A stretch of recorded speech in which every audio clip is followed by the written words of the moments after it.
जी हाँ, 64 टन की चमक ने एक बार फिर दुनिया को भारत की ताकत का एहसास करा दिया है। यह सिर्फ एक आर्थिक कदम नहीं, बल्कि आत्मनिर्भर भारत की पहचान है। तो आइए जानते हैं कैसे आरबीआई ने यह मिशन पूरा किया, क्यों बैंक ऑफ इंग्लैंड से सोना वापस लाना इतना अहम था, और इसका असर भारत और पूरी दुनिया पर क्या पड़ा। भारत ने इतिहास का वो अध्याय पलट दिया है जिसे कभी मजबूरी में लिखा गया था। भारतीय रिजर्व बैंक यानी आरबीआई ने इंग्लैंड के बैंक ऑफ इंग्लैंड से 64 टन सोना वापस भारत लाकर पूरी दुनिया को ये संदेश दे दिया है कि अब भारत आर्थिक रूप से पूरी तरह आत्मनिर्भर है। ये वही सोना था जो वर्षों पहले विदेशी सुरक्षा और अंतर्राष्ट्रीय वित्तीय कारणों से ब्रिटेन में जमा कराया गया था। लेकिन अब हालात बदल चुके हैं।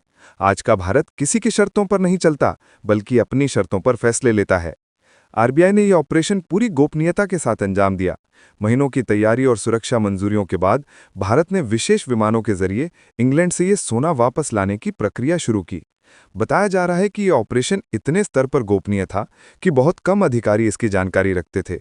जब तक ये सोना भारत की धरती पर नहीं उतरा, तब तक इसका कोई सार्वजनिक बयान नहीं दिया गया।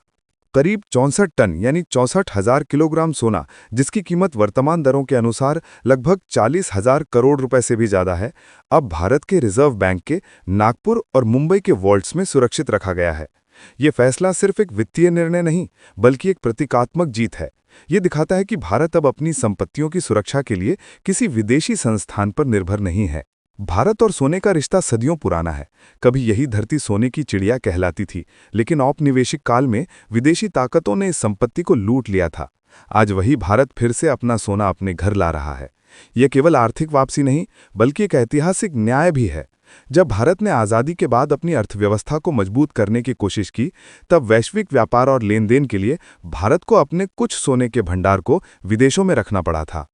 1991 में जब भारत आर्थिक संकट से जूझ रहा था, तब देश को अपना सोना गिरवी रखना पड़ा था। उस दौर ने भारत को गहरा आर्थिक और भावनात्मक झटका दिया था। लेकिन अब 2025 का भारत वो नहीं है।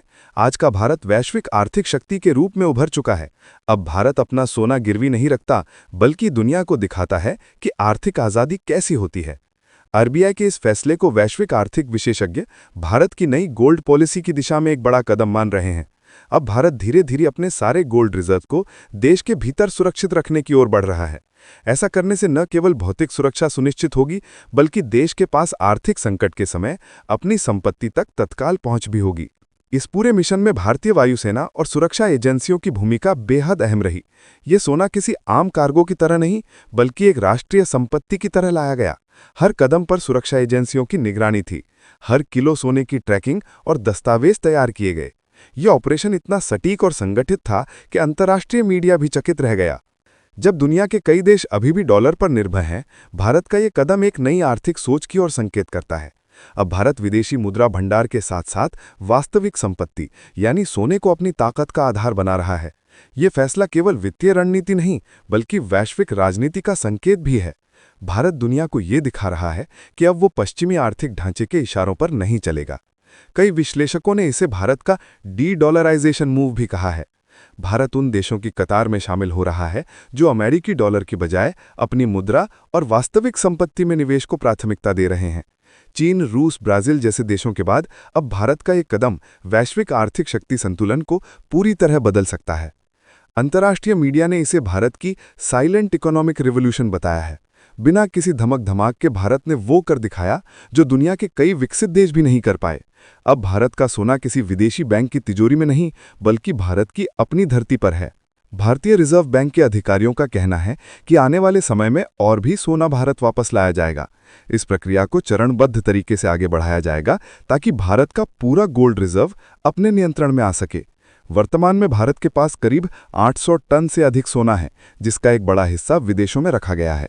यदि ये मिशन पूरी तरह सफल होता है, तो आने वाले समय में भारत का पूरा रिजर्व घरेलू वॉल्ट्स में होगा। इस कदम का असर वैश्विक बाजारों में भी देखा जा रहा है। लंदन गोल्ड एक्सचेंज में सोने की कीमतों में हलचल आई, वहीं भारतीय बाजार में निवेशकों का भरोसा और बढ़ गया।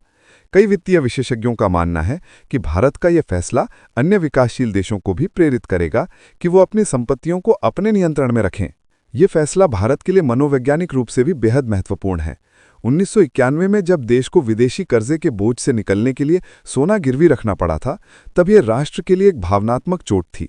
लेकिन अब 2025 में वही भारत अपने सोने को वापस लाकर दुनिया को बता रहा है कि उसने न केवल अपनी अर्थव्यवस्था को मजबूत किया है बल्कि अपना सम्मान भी लौटा लिया है।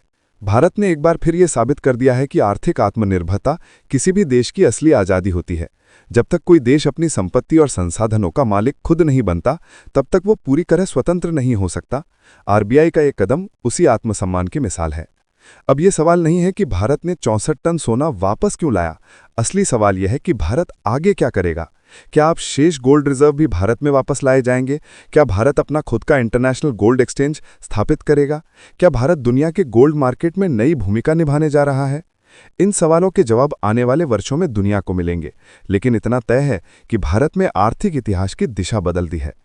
ये घटना केवल एक वित्तीय लेन देन नहीं बल्कि आत्मसम्मान की वापसी है। यह दिखाती है कि अब भारत किसी के अधीन नहीं बल्कि स्वयं विश्व अर्थव्यवस्था का नेतृत्व करने की क्षमता रखता है। आज का भारत उस सोने की चिड़िया के गौरव को फिर से प्राप्त करने की दिशा में बढ़ रहा है। अगर आपको ये रिपोर्ट पसंद आई हो तो वीडियो को लाइक करें, अपने विचार कमेंट में लिखें और चैनल को सब्सक्राइब करना ना भूलें ताकि आपको देश विदेश की हर बड़ी खबर सबसे पहले मिले। जय हिंद, जय भारत।